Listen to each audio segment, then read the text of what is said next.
Assalamualaikum warahmatullahi wabarakatuh. Perkenalkan, nama saya Hoiria dengan NIM D1D022034, kelas R003, program studi kehutanan. Di sini saya akan mengerjakan tugas akhir semester mata kuliah biologi. Baik, di sini saya akan membahas materi tentang ekologi. Apa itu ekologi?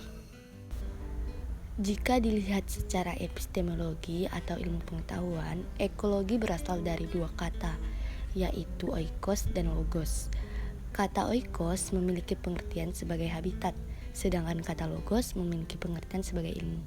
Jadi, ekologi merupakan ilmu pengetahuan yang mempelajari tentang hubungan antara organisme dengan lingkungannya. Ekologi mempunyai ruang lingkup yang terbatas pada beberapa hal, seperti misalnya individu, populasi, komunitas, ekosistem, dan biosfer. Ruang lingkup yang pertama dari ekologi adalah individu.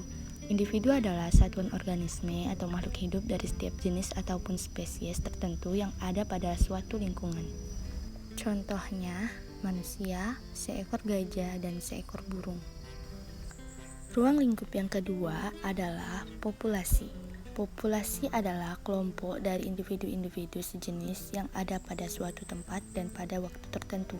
Contohnya, komunitas manusia, komunitas gajah, dan komunitas burung. Ruang lingkup yang ketiga adalah komunitas. Komunitas adalah kelompok makhluk hidup yang terdiri atas beberapa populasi dari sejumlah spesies yang berbeda, dan mereka saling melakukan interaksi antara satu dengan yang lainnya pada suatu tempat yang tertentu. Contohnya, komunitas sungai. Di komunitas sungai terdapat pula populasi ikan, populasi katak, dan populasi bunga teratai. Ruang lingkup yang keempat adalah ekosistem. Ekosistem merupakan hubungan timbal balik antara makhluk hidup dengan lingkungan sekitarnya, baik itu makhluk hidup maupun yang tidak hidup, sehingga membentuk sistem ekologi. Contohnya, ekosistem sungai, ekosistem hutan, dan ekosistem padang rumput. Ruang lingkup yang terakhir adalah biosfer. Biosfer merupakan tingkatan yang paling besar, di mana di dalamnya mencakup semua kehidupan di bumi. Macam-macam interaksi pada ekologi. Ekologi meliputi hubungan atau interaksi antar organisme. Interaksi makhluk hidup terdiri dari intraspesies dan interspesies. Intraspesies yaitu hubungan antara organisme yang berasal dari satu spesies, sedangkan interspesies yaitu hubungan yang terjadi antara spesies yang berbeda.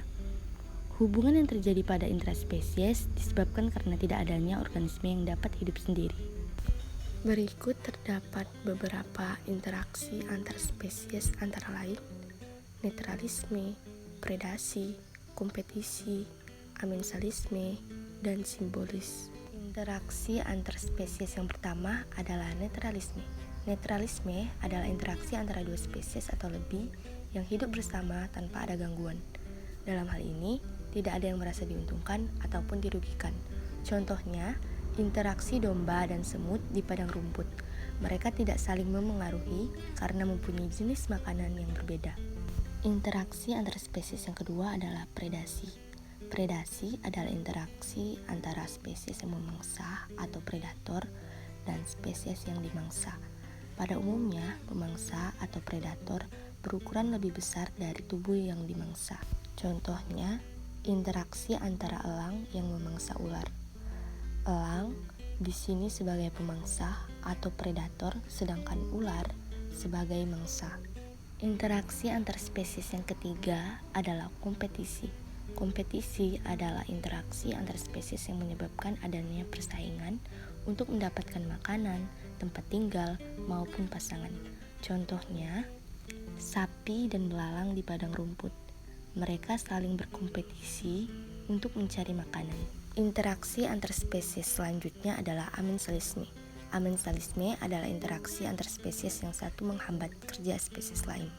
Contohnya, pohon kenari dengan tumbuhan sekitarnya. Pohon kenari bisa mengeluarkan senyawa bernama alelopati yang menyebabkan pohon lain di sekitarnya tidak bisa bertahan. Interaksi antar spesies yang terakhir adalah simbiosis. Simbiosis adalah interaksi antar spesies yang berbeda dan hidup pada suatu tempat tertentu. Simbiosis terbagi menjadi 3. Yang pertama, Simbiosis mutualisme. Simbiosis mutualisme adalah interaksi dua spesies yang saling menguntungkan. Contohnya, hubungan antara lebah dan bunga. Lebah mendapat nektar dari bunga, dan lebah juga membantu penyerbukan bunga. Yang kedua adalah simbiosis komensalisme.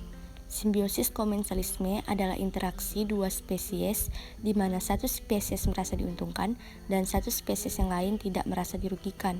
Contohnya pada tanaman anggrek dan pohon mangga. Yang ketiga adalah simbiosis paratisme. Simbiosis paratisme adalah interaksi antara dua spesies di mana salah satu merasa diuntungkan dan satunya lagi merasa dirugikan.